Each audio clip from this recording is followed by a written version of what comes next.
What's up, everybody? Welcome on in to the call up. I am Jillian Zakovitz alongside Susanna Collins. Hey, beautiful girl. Hey, girl, what's going on? Well, preseason, it's official Hey. now. And I have to say, this episode, it's going to be one for the books. Mason Toye of Montreal and Jacori Hayes of Minnesota. Part 2. These two amazing athletes in Major League Soccer. For those of you that listened in June, they were gracious and nice enough to join us in what was a very difficult but important episode that we did in the wake of George Floyd's murder. Not to mention the fact that they are two Black men living in the United States. They were also two guys living in the epicenter of it all, both at the time players for Minnesota United FC. And we promised them to keep the conversations alive. That is the only way to do this thing. That's exactly what we're doing. We're checking in with them. We're talking to them because we also just enjoy these two guys. They really are total gems. Very telling with Mason in that, the coaching change in Montreal, Thierry Henry announcing that he has to leave for family reasons just a few weeks ago, them having to now go play in Miami. So a lot already going on for Montreal. And then with Jacori, talking to him about kicking it up a notch in Minnesota, what the expectations are. And they're not messing around this year, Sue. So we did our check-in with them, one of many to come. How are you? I'm good. I'm really, really glad that we are having these guys on today for several reasons. Number one, our conversation back in June with them was really important. I've said it before. I think it was our most important episode that we've ever done. And they could not have been more gracious and forthcoming and just where their heads were at that time. And since we've had them on, we promised that we were going to check back in. And I'm so glad that we're doing that because so much has happened. There has been so much that has happened in the world since our last better. Exactly. So just kind of getting a sense from them like where their heads at, where they think we're going, what trajectory are we on here. And one of the reasons why I'm really glad we're doing this now too is because I feel like in the last few weeks it's just the conversation surrounding racism has been very much, it should always be at the forefront because it's a huge, massive global problem. But with the Meghan Markle interview, the Meghan Markle and Prince Harry interview, with everything that's happening in the Bachelor franchise, which is something that, I have watched since its inception, all of a sudden these are conversations that are really starting to highlight some serious racism and just like everyday life. And I think it's really important to continue to revisit these issues so that people can be confronted with white privilege, with just being tasked with educating yourself. And I think that I know that I have had a ton of moments recently where it's like, you need to check yourself. Like this is yes. Keep well educating. Said. Keep educating yourself. Look, so I think I'm just very. I know that Mason and Jacori, not only are they buddies, but they're just they're just so generous with their insights, and I'm super grateful to them that we're going to have this conversation. I love what you just said, and I love what they're going to tell us. You'll hear it in a moment. Is the fact that we had such a summer of reckoning, right? Yeah, and everything that went on, and I felt, you feel like at moments you're making such progress. You have these conversations with someone you didn't expect to come around on something, those types of moments. Mm-hmm. But then to your point, the explosive Meghan Markle interview and all those things. And it's like, we need those reminders to know that, we can be improving. We can be woke. We can be getting more woke, but there are still problems here across the globe. And we just love the two guys for coming on and talking to us. So we are here for them. Also, can I just show too that I've got the Montreal jersey, you've got the Minnesota jersey, and the Montreal scarf. I've got the Minnesota scarf too. So we're starting to deck out. We're decking out our little both sides. We're repping our little home sides. sets. Okay, so this got me thinking, Susanna Collins. Matt Doyle of MLSsoccer.com and Love him. Radio. Love Doyle. Love Matt Doyle. Can't wait to have a drink with him. I know. He tweeted out during the week What is one thing, now that the MLS season is really starting, what is one thing you're looking forward to? In Wow. and this got me thinking, and I don't want to get into the weeds about it, but it got me thinking about the fact that we are now 1 year into lockdown, Yeah. right? The league was suspended, postponed for what I thought was the end of the world 30 days a year ago. It got me thinking about on St. Patrick's Day that I woke up feeling like I might have COVID. It Mhm. got me thinking about that a week after that I had COVID. And it's Mhm. like, how do I feel about all these reminders? Like on Time Hop, I'm seeing that I was in Mercedes-Benz Stadium with Yeah. 70,000 people over the weekend. Where are you at with this? It's a laugh, but it's like I've kind of come to I think it's so scarring, Mhm. and it's also hard to wrap our head around that it's been a year that I'm at the point where like I kind of just want to move forward and think Mhm. about like Matt Doyle's point of what am I looking forward to? Because I Yeah. really I have been low key, Suze, like dreading March for the Yeah. reason that I knew all of these like reminders would pop up. I don't want to be reminded of what we embarked on. And I don't know if Yeah. that's healthy, but I really don't. I think I'm okay with moving on and not going I there. agree. I have had honestly, February and March were really tough, just mentally. I think they're always just kind of dark, dreary, gloomy months in New York anyway. But it's been really tough because, as you said, this sort of milestone was coming up, and like a year ago, I was on like a ski trip with my friends, literally right before the world shut Looking down. very good, by So the way. thank you. Yes. And it's a very sobering reminder that, oh my goodness, we have been in this situation for a year now. And at the time it was like, oh, in a month things are going to go back to normal. Oh no. Oh no. But I will say in the last like couple weeks, I've been feeling a little bit more hopeful. Both my parents got vaccinated, both doses, Mine too. Mine which was a too. huge relief, huge Yes. relief. And ever since then, I've had just a little more pep in my step. And one thing that like I am so looking forward to, we know that this season is happening, right? April Yeah, we 17th, do. April 17th, the season's going to start. It's so exciting. And over the course of the season, we are going to start seeing actual supporters in the stands. Like as people get vaccinated, as the restrictions start to lift, we are going to start seeing fans back in stadiums and people gathering. I am looking forward to like an all-star game. We're going to have an all-star game. You Yeah, know, we so are. it's sort of like these benchmark moments are things that I'm looking forward to. I'm hoping, I don't know, I'm hopeful that maybe I'll get to go to all-star. Maybe we will get to go We'll see. to all-star, but these are things that I'm feeling incredibly hopeful Mhm. about as sort of that light at the end of the tunnel gets a little bit brighter every single day. You So must that's this is where I'm at. This is why you are my soul sister. That when I had to think about what I was looking forward to, and we asked Mason and Jacori the same things, literally the first thing that comes to mind, and this sounds so dumb, is a beer shower. I was like, I am looking forward to having my hair and makeup done by me, I love but that. then it getting wet and sticky from like accidentally Yeah, getting a beer on my head and I getting hit, know. maybe hit in the face by a sprinkler because I'm trying to do a hit at halftime. Like, I am so ready to be back Yeah, on the field and be back with fans, and there's glimmers of hope. And I really want to know what our listeners think. I want to yeah, know, one, what they're looking forward to, but Matt Doyle got like 6,000 answers. But two, how they're just feeling about March and like, yeah. how are they handling it? Because I need to know what's healthy and what's not. Because probably a therapist would tell me that putting it all down and not facing it is not the healthy thing to do. Right. No, listen, there are good times ahead, y'all, and I just encourage everyone to focus on moving forward and all the positives that are yet to come. Jill, something that that I am here for 100%. Lucas Zelarayan, was he the newcomer of the year last year?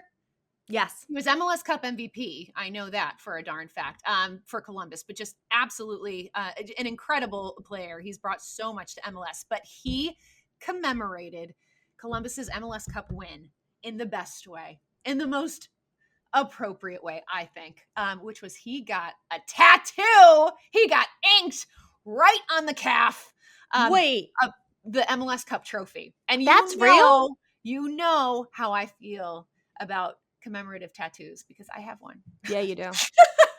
Yeah, But you do. I could not be Wait. more here for it. Wait, I am not even joking you right Yeah. now. I thought we were being, when we put this into the rundown, I thought we were being here for stick-on tattoos. No! Real ink. I swear to Ink. God, I thought Permanent. that was like something that Columbus was Permanent. doing. Like, and I was gonna say, you know, when I texted you, I go, I want one. Permanent. I was like, chill. Dang. Imagine I get I'm a like, Columbus I know crew. a guy. I know a guy. I'll take By the way, I love and First work for my tattoos. team, Atlanta United, so it would make it even more hilarious if I decided I needed a Columbus Crew 2020 MLS No. Cup tat. I thought they were like something that the No. team was handing out that were like Real one. commemorative. Not to say it's not beautiful, Lucas, but Dude got inked. okay, they're real, Dude so got I inked. can't get one. Okay, Dude got inked. But I love dude it got inked. because I'm so here for it because Lucas Celerayán, he's, like I said, just an incredible talent. So very good. And he has had such an impact on Columbus, and he loves that club so much. And you know that you Okay, I take really it love, back. I don't want you one. know that you love something when you are willing to permanently ink it on your body. So I Let's think see for it, me, sister. it just shows his commitment. Where's your tattoo, girl? Oh yeah, it's on your ankle. That's right. Can you see it? Yeah, Chicago There it is. Cubs. Suzanne and her daddy got it to remember the I World know. Series. Matching tattoos with my dad. Another here for this, Jill. This has nothing to do with soccer, but this is just relevant to today's world. So I have TikTok. I don't do TikTok, but I have it and I watch. I'm a spectator. Yet is your keyword there. But there was a recipe that went viral. It went like everywhere. People were talking about it they're talking on TikTok, Twitter, Instagram, all of it. And it's this pasta recipe where you basically like you roast a bunch of cherry tomatoes and you put a block of feta cheese in the middle, bake it, mix it together, and it's like the best thing ever. So And then you put the pasta in? Yeah, so you do the tomatoes and the feta first. You like roast those for like 40 minutes, cook the pasta separately. Take everything out of the oven. You smash up the tomatoes and the feta, mix it all together, and then add the pasta in and swirl around, and it becomes this sauce. It's Yummy. like it is. So I made it last night, Jill, and I was skeptical. I was so skeptical, but I was like, you know what? I'm going to give this a whirl because I keep seeing people go on and on about it, and I have tried other very popular recipes and been very disappointed. Not the case on this one. I felt like a freaking Michelin star chef last night. It was so good. I called my mom. I was like, I just made this pasta. She was like, what are you talking about? But it was so good. It was so good. Any Jill. basil? Yes, on at the end. You put fresh basil at the end. And you found this on TikTok? TikTok. All right, people at home, we want to know, TikTok. 1, have you seen it? Because I sure as hell haven't. 2, did you try it? And how did it come out? Because Was it as Susanna good Collins as is trying to mine? tell me it was good, and I didn't even try it. Well, now I'm going to be like scouring TikTok for other recipes. Because You're a chef, my friend. This one turned out so darn good. So who knew? I am here for it. I'm here for it. Time now for our AT&T 5G call to the field, and we are so excited to welcome back these two gentlemen to the podcast. We had them on last summer, and I have to say, Jill, I think that it was probably our most important episode that we did of the entire year, and we told them we were going to have them back, do a little check-in, and here they are. We have Minnesota United's Jacori Hayes and Club de Foot Montreal, Mason Toye. Guys, you're no longer teammates. When we spoke last summer, y'all were teammates, and now Mason made the trip above the border. And do you guys miss each other? Like, how has this been? Are you still in touch? What's going on? I miss the homie. Saw him for a brief night here in Minneapolis. That was out of nowhere, but I miss the homie a lot. Well, we're happy to facilitate this reunion. Yes. Yeah. I appreciate y'all doing that. Yeah, it feels the same with me. You know, I miss my guys. So I got to see him, you know, during the off season for a quick night. But other than that, you know, I haven't seen him in a minute. Well, here we are. Real quick before we get into like the hard hitting stuff, Jill and I were just talking about this TikTok recipe that has gone viral. Have you seen this? It's like the tomatoes and like the feta cheese thing. and then it's super easy. I made Look it. at that, sis. I am know. so happy. You guys are my guys. She was making me feel like such a loser. I was She's like, only chill, my it's mom doesn't everywhere. know about Yeah. it. And I'm like, I don't know what you're It's talking about, everywhere. Susanna. I was like, we're gonna have to ask Mason and Jacori if they've seen this, because I'm like, I feel like it was everywhere. Anyway, I made it last night and it was so good. So It was incredible. just incredible. Yeah, And you so gotta, easy. So yeah, you gotta send the link because my sisters, they're my TikTok plugs. Jacori and Mason, we are so happy to have you guys back on. We are so happy it is 2021. So let's do a little bit of a catch up. I know, Mason, you are from New Jersey. Jacori, you grew up in the DC area in Maryland. So let's hear, it was short, but it was a little longer than we thought. How was your off season? Mason, we'll start with you. It was good. It was good. It was obviously longer than we all expected, just with everything that went on with the CBA and whatnot and COVID things. But it was good. It was great to see family. I was kind of back and forth for a little bit from New Jersey and back to Minnesota just because my lease hadn't ended yet. So I was just kind of moving stuff, and I was getting ready to make the drive up to Montreal, because thankfully it's not too far away. So I was able to drive up here, which was dope. But it was really awesome. I had some nice time to reflect, nice time to hang out with the family. And I'm happy to be back playing soccer now. So. Are you feeling refreshed? I'd say so. It's funny because now that we come back and all the COVID protocols, unfortunately, it seems like it's just like normal, and like I'm comfortable with it now from what happened last year. But yeah, I feel refreshed, but it is a little bit weird that like just all the COVID protocols and everything is just so normalized now. It's the world we live in. So. Jacori, Minnesota obviously made quite the run last year, and we'll get to that in a moment. But when you headed home to hang with your family in Maryland, in the DC area, how was that? It was amazing. Just like what Mason said, it was exactly what I needed, after a year of kind of testing, an unusual year for everyone, but just to go home and hang out with the family. Like first night, we had like a roller skating party with my uncle's family and two uncles' families. So it was like a little social distance roller skating party. So that was that was an awesome night. And yeah, it was just a lot of love, hanging out with my siblings and catching up, and it was exactly what I needed after last year. Mason, I want to talk to you about your transition to Montreal. As you mentioned, it's not that far from Minnesota, but Montreal it's like a different culture. It's a completely different culture. Everyone speaks French there. It's such a beautiful city. I absolutely love traveling there. But what has it been like? How have you been transitioning to life in Canada? Are you speaking French? What's it like? It's definitely different. The two times, like my first two experiences coming in here were both with quarantines. So that's how they both got started out, like 2-week quarantines. But after that, once I was able to get out, obviously, yeah, the city's it's beautiful. I'm hoping that we can get back into market sometime this summer so I can experience it during the warm weather season. But it's been nice. I've had a little bit of trouble with parking signs and whatnot because everything is in French and directions. But I'm learning. I'm trying to learn as much French as possible. It's a lot more difficult than Spanish, I can say.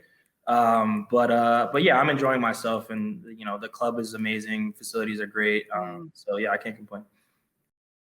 Montreal announcing that their assistant coach will be taking over, and like you said, you guys are going to be starting the season actually playing at Inter Miami Stadium.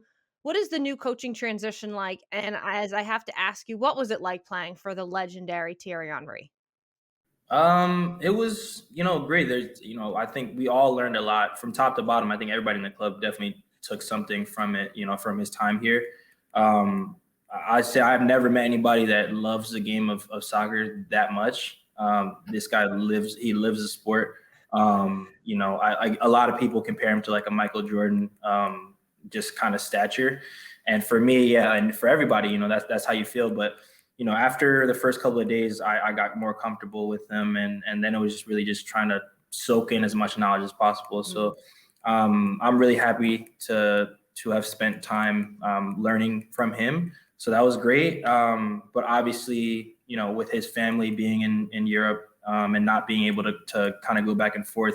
It was the best thing for him, and I wish him nothing but the best. I'm just happy that he's able to spend time with his kids now, and get that family time. But just to transition into the new coaching, obviously, it was assistant coach, so I got to know Will a decent amount last year, and we're just excited to continue to build, continue to grow. We have new guys, 6 or 7 new guys coming to the club, so, and obviously the rebranding as well. So I'm just excited to continue to build and grow as a club, and see where we can go this year.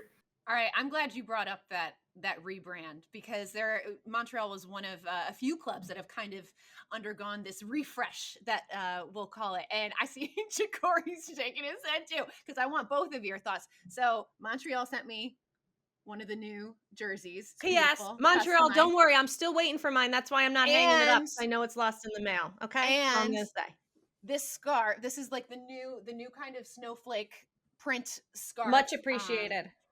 Which I love. So I have to be honest. When it first came out, I was on the fence. I was like, I don't know how I feel about this. And then as I kind of got used to it, and when I got the jersey with the print kind of like it's like imprinted on there, I was like, this is actually pretty sick. So, Jacori, I'm going to ask you first. What do you think? Mason can't. Yeah, I love it. We know what Mason's going to say. Super biased. Yeah, I want to know. I want to know how Jacori, because I freaking love the Minnesota crest, and they knock the jerseys out of the We love a Loon.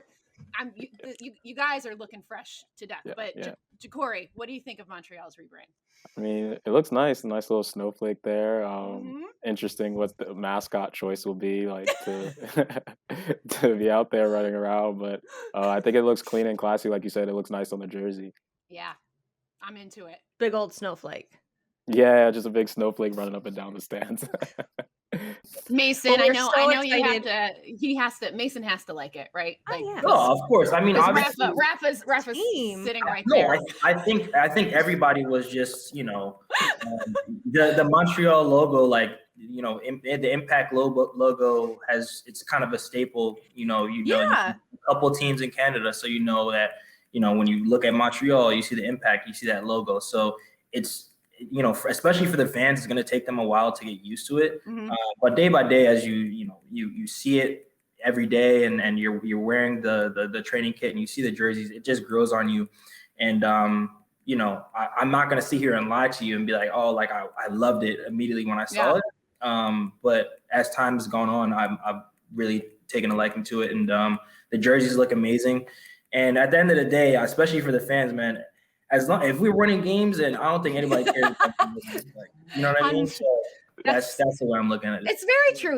Winning seems to cure a lot of any sort of discord about it. But I think, like, if people have a hard time with change, and that the Impact jersey had been around for so long, people just get they have a hard time accepting anything new into their lives. But I'm down with it. I'm already on board. All right, Jacori, like we mentioned, Minnesota United, we love a Loon. We love the Loons.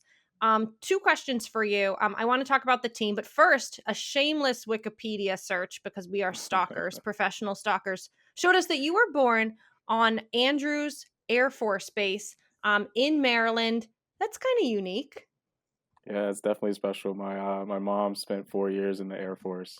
So I think she got a scholarship for college from the Air Force program, and then to pay back the scholarship was to do 4 years of service. So yeah, I was born on the Air Force Base. What's her name? Valerie Hayes. Valerie. She's incredible. So she even after that she went to law school, and I think she was pregnant with my sister during that time. So I mean, what can't she do, really? For real. On the heels of International Women's Day, we say, "Hey, Valerie Hayes." Applaud you. Jacori, also, we talked about Montreal, but Minnesota, they're no longer kind of like the new kids on the block, like looking for the acceptance. You're nodding your head no, because it isn't true anymore. They made the Western Conference Championship last year. The stakes, the expectations, how have things, or the vibe at training camp, kicked up in 2021? Yeah, we started off the bat saying, we want to win a trophy this upcoming season. We did a good job in the MLS's back tournament, and then made it far in the MLS playoffs. We were up 2-0 at the end of that game against Seattle. So it was all right there for us. So no one really expected that from us last season. So now it's time to, no one's going to underestimate us going forward. So it's about like, going in and winning something this year. I'm dying here because like Adrian Heath, we love Adrian Heath, first of all. He's just an awesome dude in general, but he perpetuated Jacori, this whole like, we are the underdogs narrative all last season. And I hear you saying it and like embracing it. And it was funny because we were like, especially towards the end of last season, you guys are in the Western Conference Finals. We're like, they're really not underdog. Like, can we just call it what it is now? Like, they're just good. Yeah. But do you like how much of that kind of fueled you guys? Because it sounds like it almost sounded like a rallying cry for the team. How do you feel about it? Yeah, sometimes you're able to play like more free. You're just going in there swinging instead of we're expected to go, so you play a little bit more conservative. Whatever. It's like no, you just go out there and just play. And Mason talked about Michael Jordan earlier. It's like Michael Jordan made up stuff to like motivate himself all the time. He took it personal. Yeah, I took it personal with the cigar. He made up guys talking trash about him and he was like, yeah, the guy never said that at all. Like we all watched The Last Dance, so it's like sometimes you got to make up stuff to motivate you. Mason, real quick, what like you had spent so much time in Minnesota with your boy Jacori. Were you cheering for them in the playoffs? Was it hard to watch? Was it were you a little bit like, oh man? Like no, I mean, listen, I left, we all had good relationships. It wasn't like I left on bad terms. Of course. So of course, obviously we're in a different conference, so that makes it a lot easier. But all those are my guys. So of course I'm going to be rooting for them. And obviously it was disappointing how the season ended, but I think that it's really exciting for them moving forward. Just seeing how far they can go, because again they were like 30 minutes away from getting to the MLS Cup. So I'm excited for them, this upcoming season, and again wishing them nothing but the best, because I spent 2.5 great seasons with them. So wish them nothing but the best. Mason, Toye, a question we get a lot from fans when they're watching or when we're reeling up highlights and things is people always want to know about this. Can you hear it? The Maracas. Yes, Jacori.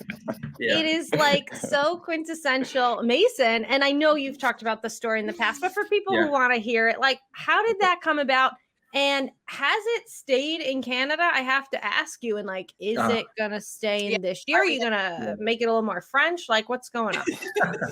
That's a funny question. I still, I got to talk to some people about that, figure out whether or not I'm going to keep it going or not. I think the Maracas. Probably an in the moment type of thing. But yeah, it started, one of my, best friends on the team, Chase Gasper. Jacori knows him really well, obviously, from the same area.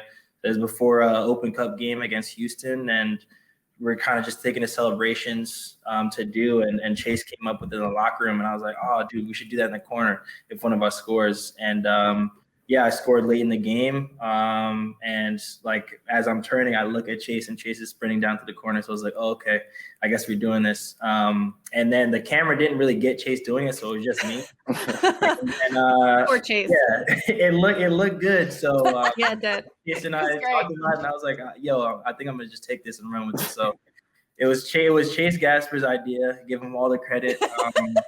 But yeah, I just kind of took it and made it my own, and it kind of caught on a bit. It's definitely different, more unique than a lot of other celebrations. So I might keep it going here. But who knows? I'm really just worried about just putting the ball in the goal and then talk about the celebrations later. Yeah, right. First things first. Things first. Jacori, one of the things we want to ask you about, we see you hitting the books on IG. You are a student. Tell us about what are you studying right now, and how are you balancing school and training and all of it? Yes, I'm in the Master of Engineering program at NC State. So casual. casual.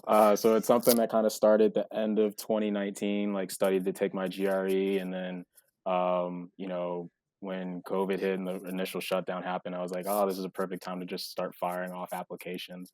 Um, and so got that process started and then didn't take classes. My first class was right after the MLS's back term in August.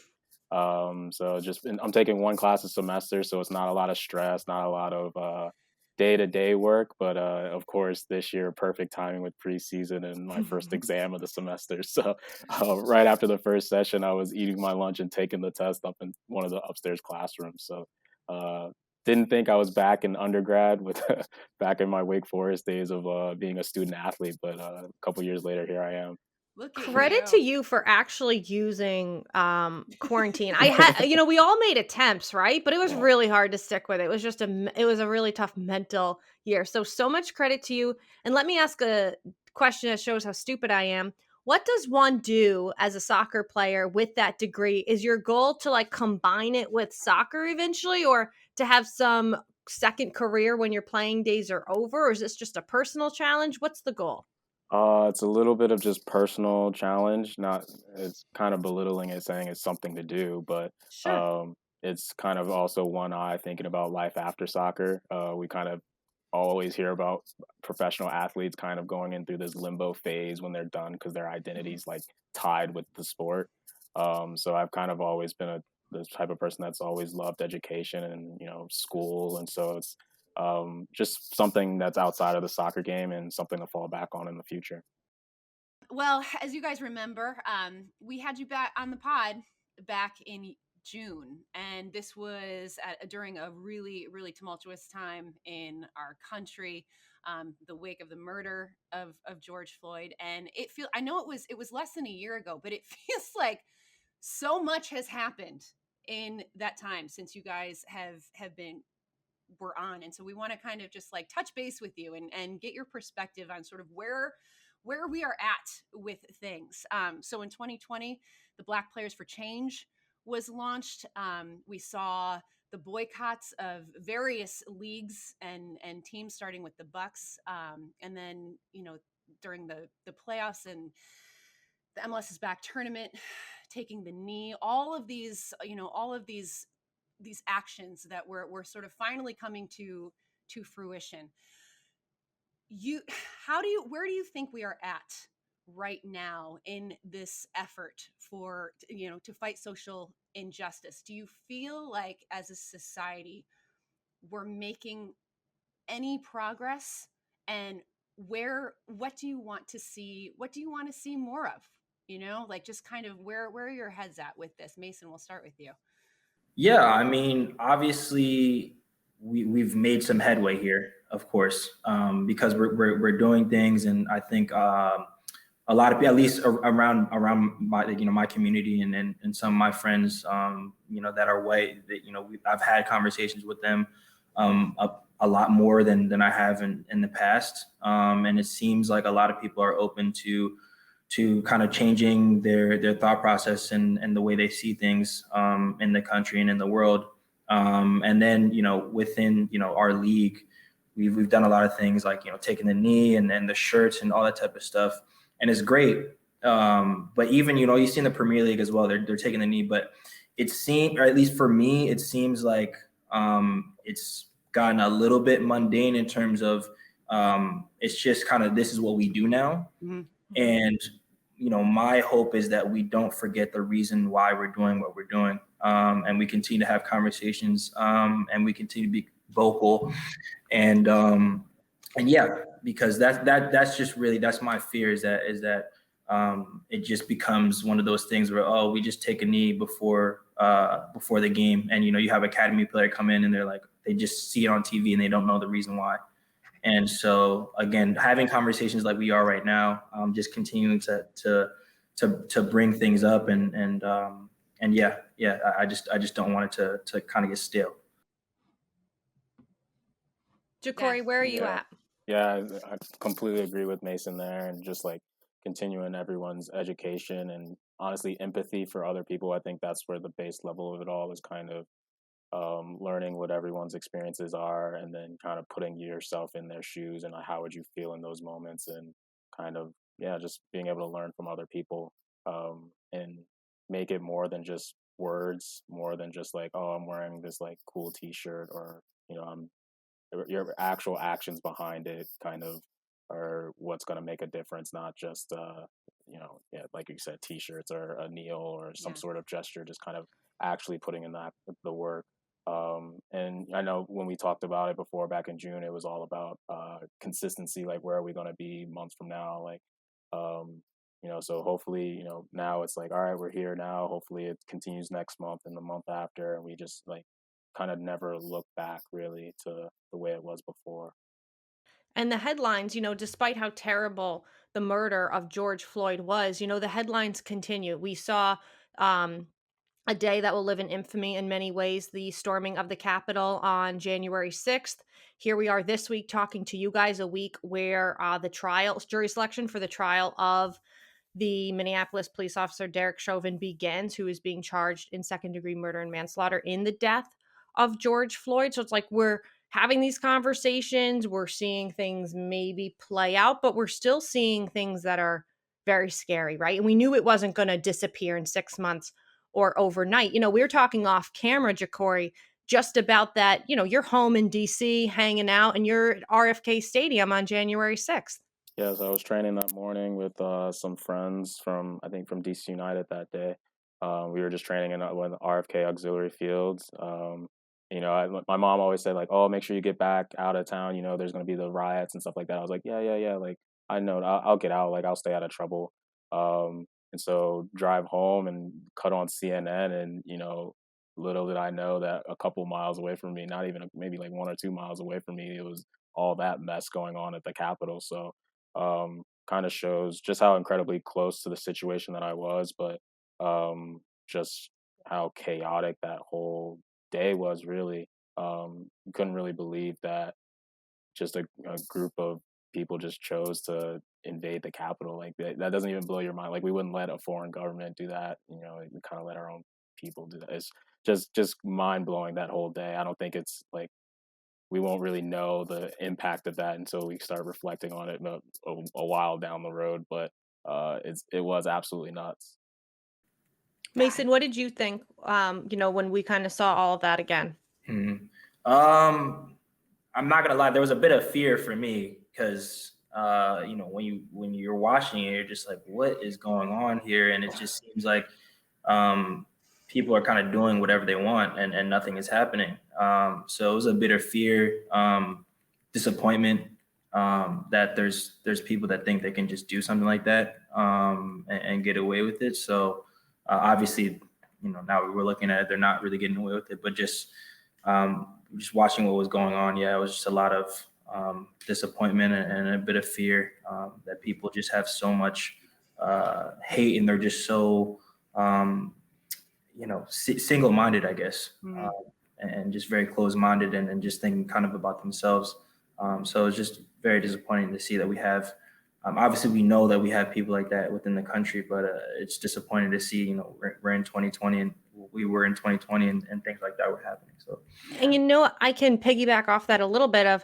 I was raised half Jewish. I have a Jewish mother, and you're so naive, right? I'm a white girl, so I have a lot of privilege that comes with that. But when I saw that guy wearing the sweatshirt, about like 6 million, not enough, it was hard, and it was scary. And then I thought to myself, like, that's a feeling and a fear that I have. Sorry. And I didn't know someone could hate my mom that much. Yeah. And then it dawned on me like, oh, okay. So that Jill, you feel like that watching CNN from the comfort of your couch and you're accepting white community, like how other people must feel every day. One of the things I wanted to ask you guys about, I think Jacori, you had said this. Well, we talked about like how people have been oblivious to their white privilege, right? And Jill and I included in that. And we've had this sort of reckoning of our whiteness. And one of the things you said that really stuck out to me the last time we spoke was that you felt like it was like on the burden of Black people to help educate people on their own white privilege, which isn't fair. It's not your job. We need to take initiative in that.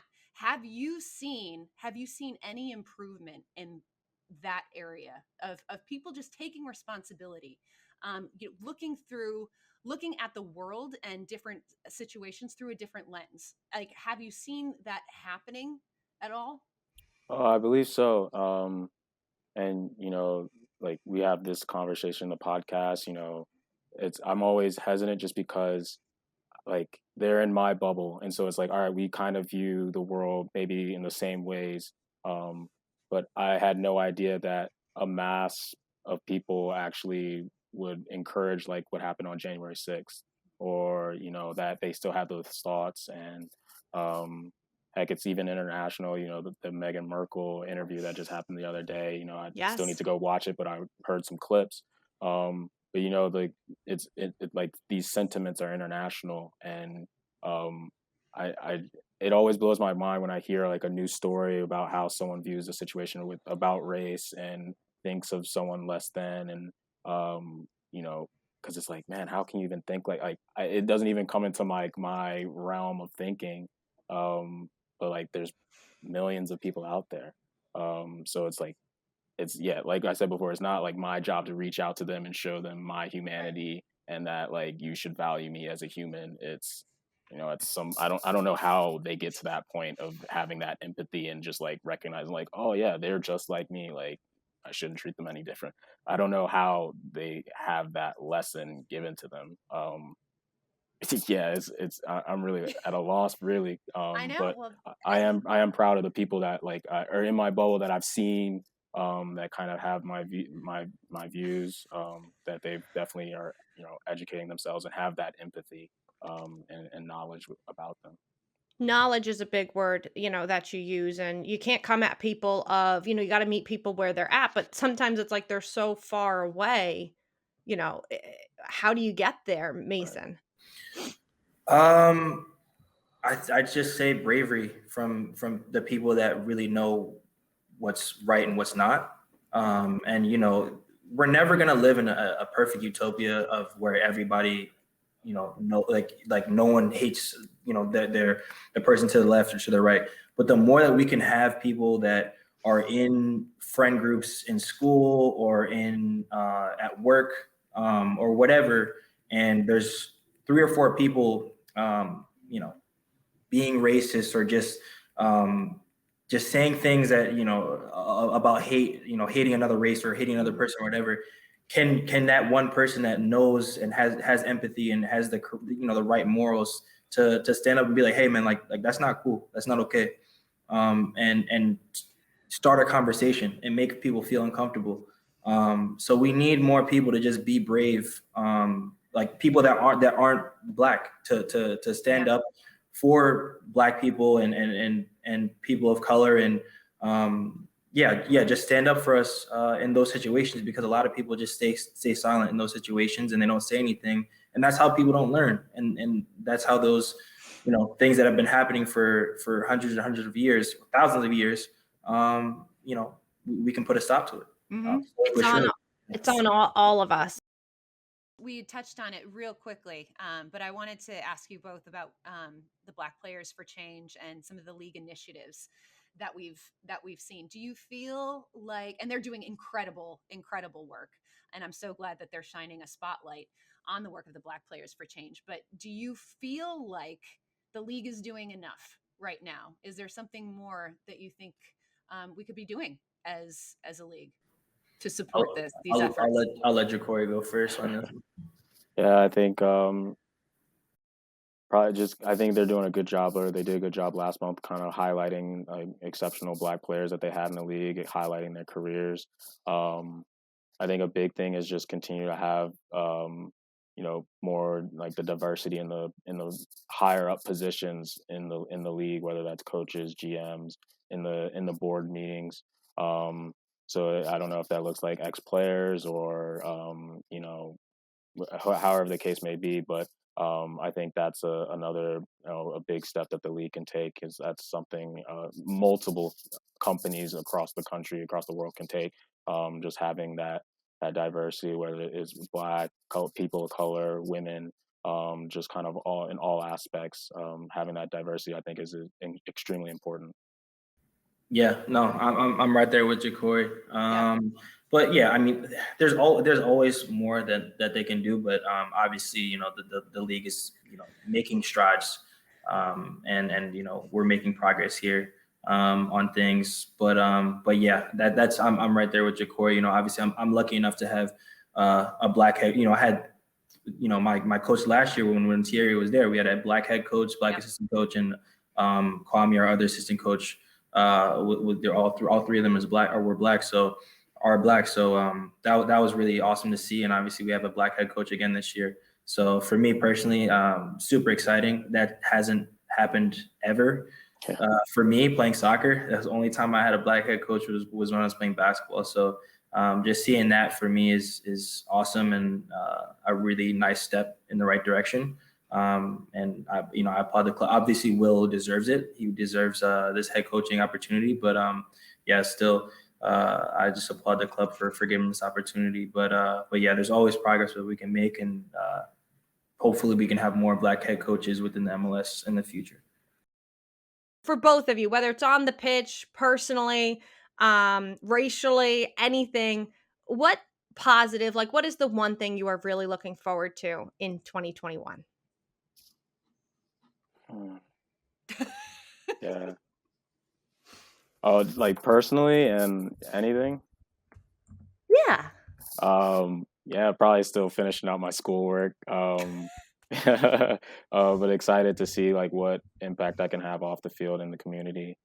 Try to talk with our, you know, media people here and community relations people within the club, just to see, you know, how to help just one other person. And kind of listening to Mason talk, it kind of reminded me of this article from, I don't know if it was Martin Luther King said it, or it was an article about him, just like, it was more like his words kind of impacting not necessarily the current generation around them, because they might be just entrenched in their ways, but kind of helping that next generation of children that, you know, that grow up to those adults that have those views. And, you know, so I don't know how you reach across the board to those entrenched people, but helping out that younger generation that can grow up and then they can set the policy in the future. So it might be just planting seeds for the next generation. 100%. 100%. I'm with Jacori on that one. Obviously, with us being a Canadian team and everything with the borders, we're not going to. I'm not going to be able to for the foreseeable future be able to work within the community. But you know, we'll be down in Miami, so I don't even know what I'm looking for. I mean, obviously, I'm looking forward to this season. Hopefully, we can have, you know, a relatively normal season, you know, because we started and then stopped last year, and then had the whole MLS is back thing. So I'm just excited to have, you know, a full season, you know, with Montreal. Obviously, I was there for the last couple of months, but yeah, I'm just looking forward to get going with this team and new group of guys, and just see how this season shakes out. Guys, as long as the call up exists, I hope that you will continue to come back. I can't express on behalf of Suzanne and I of just how grateful we are for the two of you hopping on. You know, you are two professional athletes, two Black men who were living in Minnesota last year, and you know, and you came on so graciously and sat with us, and now you're here hanging out with us again, and you're always welcome. And I hope that the four of us can continue to have these conversations and hang out. And that you'll come back, and that we didn't, you know, scare you guys away here on part two. We'll run it back for a part 3 sometime. Oh, I love those guys so much. I'm so grateful to Mason and Jacori for hopping on. Those guys are the best. Awesome conversation as always. And now it's time for What's on Tap.